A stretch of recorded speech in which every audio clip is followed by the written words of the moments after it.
Fitzgerald put in his book this long scene where Gatsby turns up in an amazing car. And despite what some journals might have said, actually, if you speak to academics or you read the book closely, Gatsby does not drive a Rolls Royce when he runs down Myrtle. A lot of people agree it's probably a doozy, a Duesenberg. That's something we decided and committed to because it was a car we could get it, and each one of them are literally pimped up.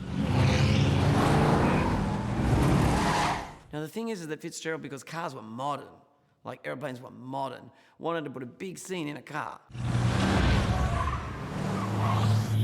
And as Gatsby, is babbling like a mad and trying, doth protest too much about his background to convince Nick that he's a great guy. Yes, your opinion.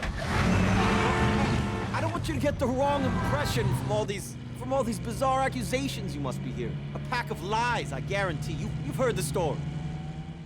I called it vehicular language.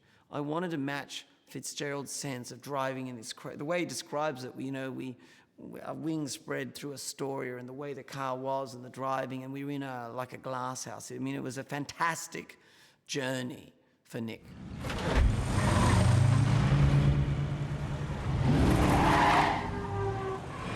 You've got to think of what it was like to be in a giant car like this in the 1920s. It was like being in a jet today.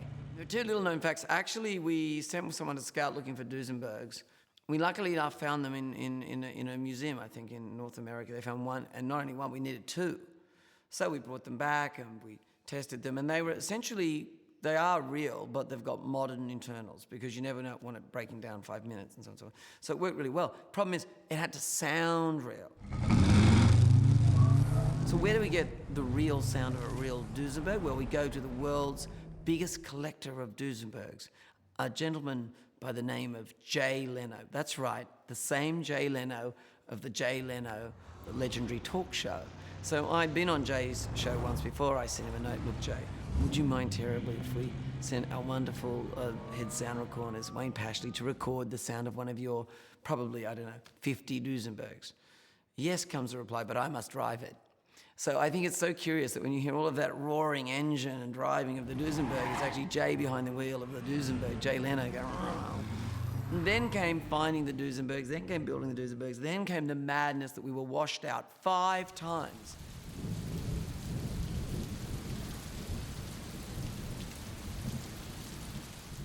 Then we were shooting blue screens. Then we came back to do it. Then we did doubles. I mean, the complexity of doing that sequence. And then Valley of the Ashes.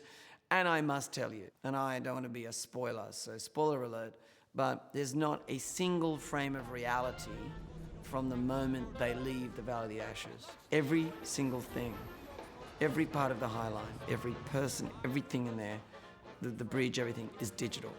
So they're simply sitting in a yellow car with no windows, by the way. No windows, yellow car, all blue screen. Everything is blue screen. So I think that's a testament to our great team at Animal Logic and Chris Godfrey, who's the head of the visual effects, and a testament to the actors who had to sit there and just pretend to be doing all that while talking and Leonardo motor mouthing. And I tell you what, it was a trying and testing sequence. We all found it hard. None of us liked it. It wasn't easy to do. It'd be like, oh God, are we ever going to get this to work?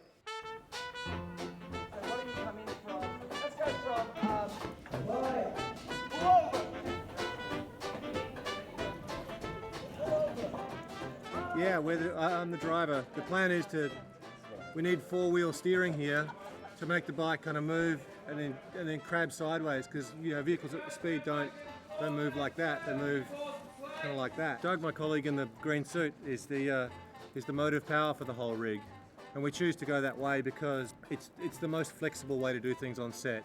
This means that we can kind of change things at a moment's notice and try and keep up with the pace that Mr. Luhrman likes to work.